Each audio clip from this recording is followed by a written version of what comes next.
Hi guys, dito tayo ngayon sa McBee.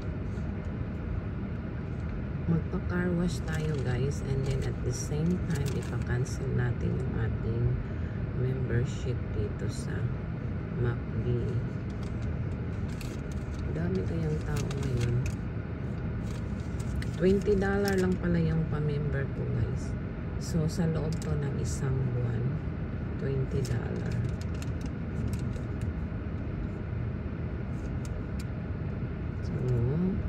After nito tayo ng next.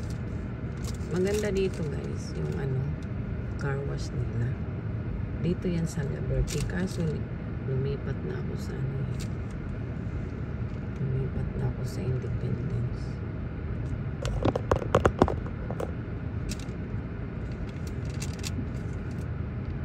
Wala yatang McBee doon. Wala akong makitang McBee doon sa Independence.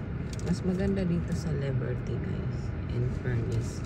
Kung halimbawa naghanap kayo ng bahay, mas maganda dito. Mas highly recommend ko tong Liberty saka sa Smithville. Okay, cancel muna natin. Hi. And then I wanna cancel it after this wash. Sorry? I wanna cancel after this car wash. No, my membership end on March 25. Okay. And I wanna cancel it. You want to redo it? Cancel it. Cancel. Oh, cancel it. Okay, you said after this one? Yeah. Okay, then I'll just put you through, and then the next time you're here, you can cancel it. Or you can do it online or call. No, when I called, they told me to come here. So I wanna cancel it after here. Just cancel it after this wash. Okay. Because I don't wanna come back again. Okay.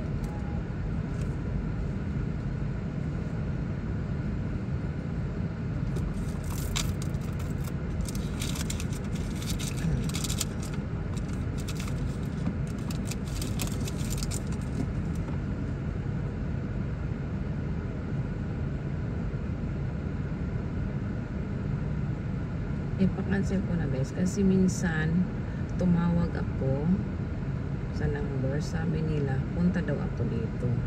Tapos sabi naman tong nandito. Sabi niya, tawag daw ako. Sabi ko, hindi. Kasi nung tumawag ako, sabi nila, pupunta ako dito para i-cancel.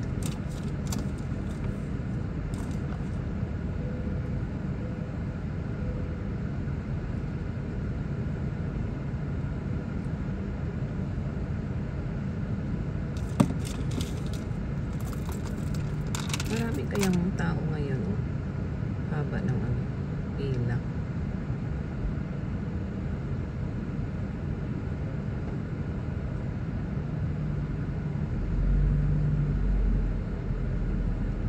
Ang pa-member dito guys, yung pinakamura is We can do that for you. yung pinakamurang dito guys, pa-member is $21. Good.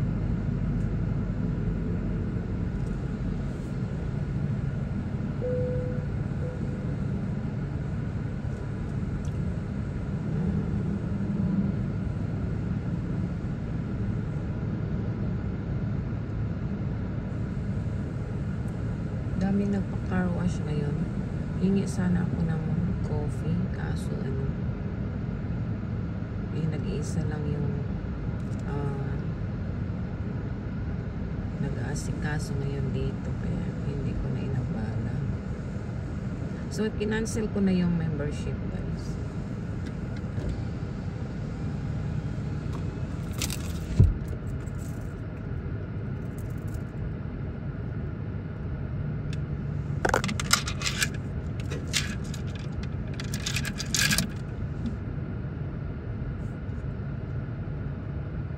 Yung gray na yun, oh, nasa unahan ng black to na van.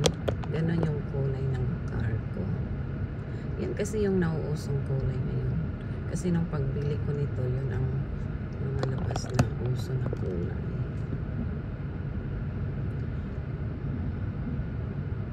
So maganda dito talaga sa Liberty guys. Feel safe talaga ako dito kaysa doon sa nilipatan namin. Paano kung nagmamadali kasi yung paghanap namin dahil matatapos na yung kontrata namin sa nirentahan namin bahay. Kaya napasubo tuloy kami doon. Pero okay lang. At least malapit sa work ko yun. Madali lang tong car wash guys. Once na nakapasok tayo doon sa loob ng car wash, drive-thru car wash, mga ano lang yan, mga 5 minutes at least.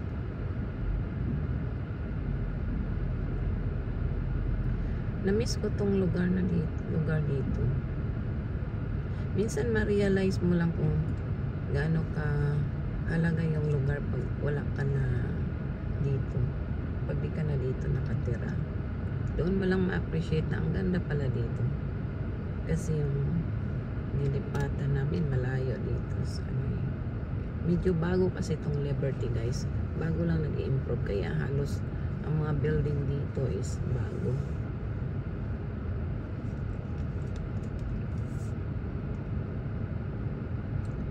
Ang taas ng apartments dyan, oh. Yan po, 1, 2, 3, 4, 4th floor. Ganda ng view niyan kasi nasa tuktok sila. Hindi naman talaga sobrang tuktok, yung medyo mataas lang. Malinis dito sa Liberty guys. Bihira ka lang dito makita ng mga basurang tinatapon sa mga gilid-gilid. Doon sa nilipatan namin, ako nagkalat yung basura doon. Pero at I think di rin kami magtatagal doon guys, kasi plan namin someday na lilipat kami sa Florida, hopefully.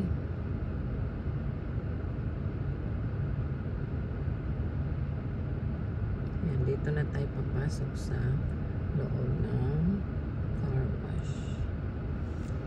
Pag pumapasok ka sa ganitong car wash guys, kailangan ilagay mo yung car mo sa ano ba yan, kailangan nalimutan ko ng tawag doon, neutral, tawag nila neutral. May sign naman doon, kailangan daw neutral yung car mo.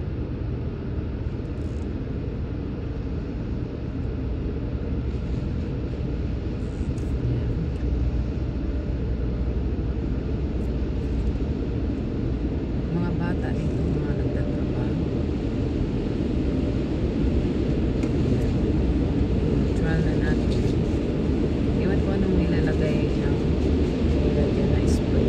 Siguro extra cleaner. Alright, dito na tayo.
Nasa 3 to 4 minutes lang.